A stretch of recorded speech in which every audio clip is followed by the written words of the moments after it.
Thank you, Mr. Levin.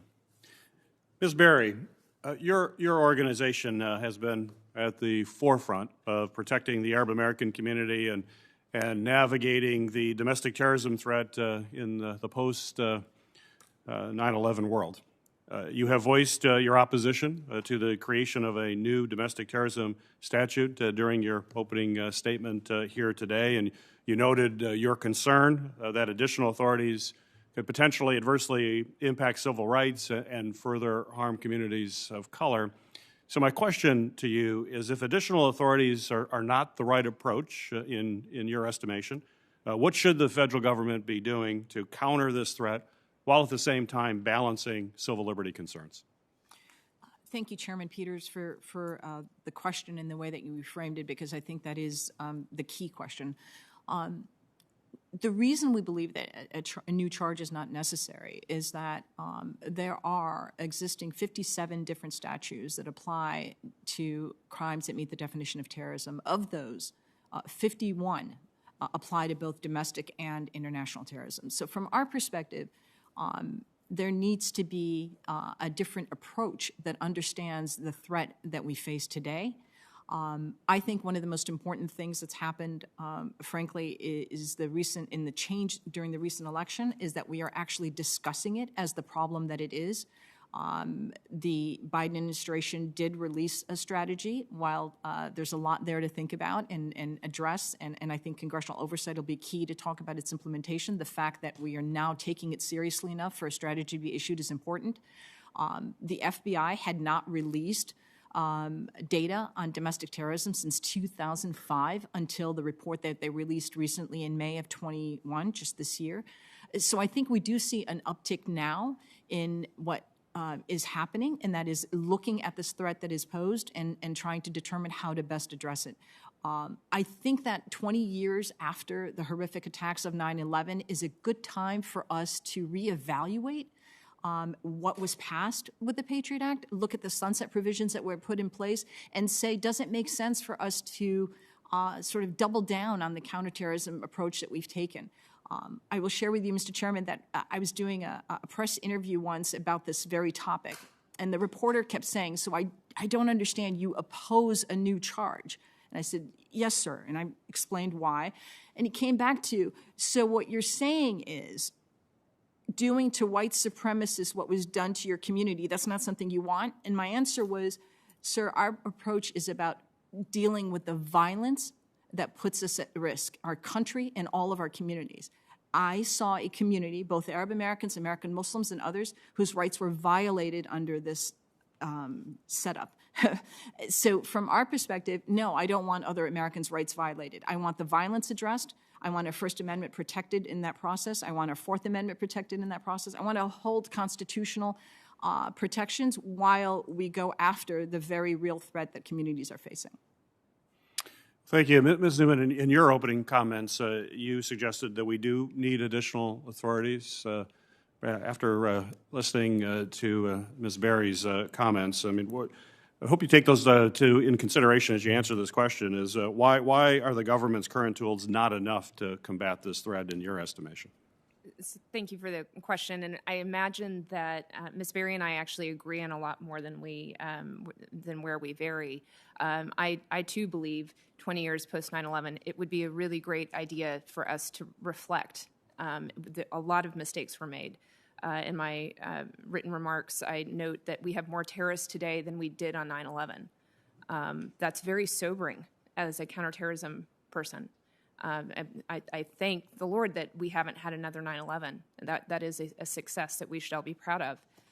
But there are some costs to that, and one of those is that I found it really jarring in recent months to hear from people like Ms. Berry and the Brennan Center and other communities. You had panelists on Tuesday who basically said, this is how I interpret it, I don't trust the government to not abuse any new tools we give them.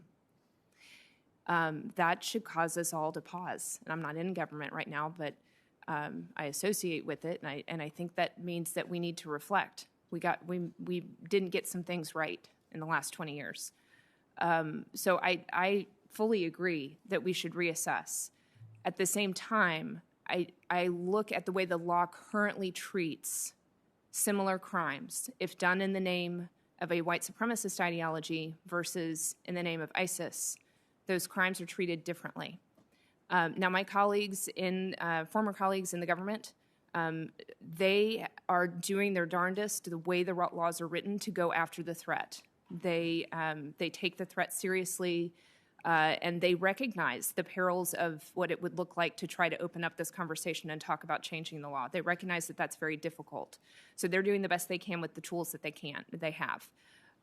I would think that it would behoove us as a people to have a commission that looks at this problem, looks at our mistakes, updates the law and on all sides, not just for domestic terrorism, but we've got to do counterterrorism better. And I think from an equal justice under the law principle, the laws need to be right-sized so that we're treating the same crimes the same, regardless of the ideology. And the second thing I would point out is that domestic terrorism ideologies are increasingly global in nature. And that gray area is posing challenges for our colleagues in the executive branch, trying to know where that line is. Having Congress say, here's where the line is, would be better than them guessing. Thank you. Mr. Levin, you have warned about political rhetoric from our leaders, noting in a Time magazine article that, and I'm going to quote you here, leaders must be aware of the impact of their position on civic and social cohesion. Otherwise, terrorists will gain strength in the cracks that divide us, end of quote. Could you describe the correlation between political rhetoric and spikes in violent incidents against racial, ethnic, and religious groups to the committee? Absolutely, and thank you so much for the opportunity. You know, it harkens back to President Lincoln's first inaugural address, where trying to keep a country together, he said, to appeal to the better angels of our nature. And you know what? He was right. He might not have been effective at that time, but his words have sustenance. Let me give you an example. 6 days after 9/11, President Bush, a conservative person of goodwill, went to the Islamic Center of D.C. at 3:40 in the afternoon and decried the violence against our Muslim American brothers and sisters. You know what? Hate crimes dropped precipitously the next day, according to FBI day-by-day ticks. And it dropped precipitously into the new year. We went from 481 to just over 100 in those 2 years. But the very next day and into the next week, conversely, our community was attacked in San Bernardino.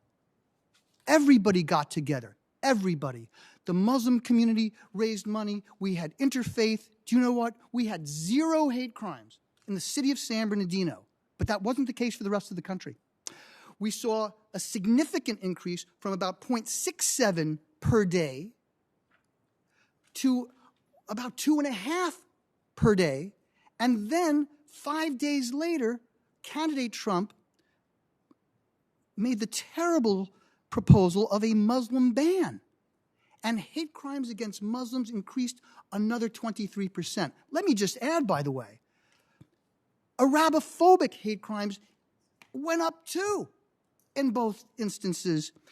The issue is words matter, particularly when it's coming from leaders. Interestingly enough, when President Trump launched his campaign and spoke derisively about Latinos, during a very tight news cycle where major candidates were about to launch and we had the Mother Emanuel massacre, hate crimes against Latinos did not go up. But once he became first in the polls and he made statements with respect to various communities, we saw absolute correlations.